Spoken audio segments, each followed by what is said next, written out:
Hi, it's Geoff here. The big news today is that Rachel Reeves, the Chancellor, is expected to announce a new 3 pence per mile tax on electric vehicles in her budget. The tax will come into force in 2028.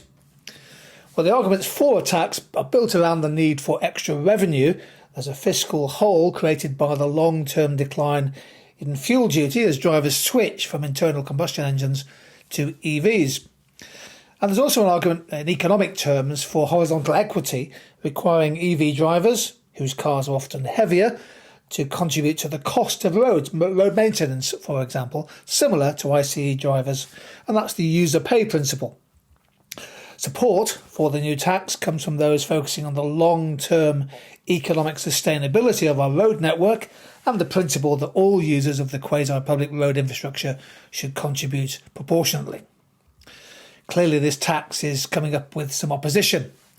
One argument against is it lowers the net private benefit of buying an EV, acting as a kind of perverse incentive that slows decarbonisation, the take-up of green technology.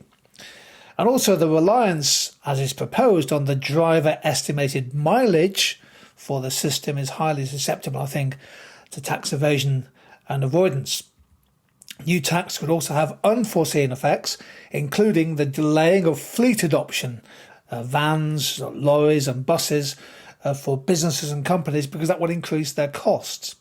And it also hits essential workers and rural residents and can potentially be seen as regressive in its impact. So this is a big story. Watch the budget for further news on this. A new tax seems to be on the horizon.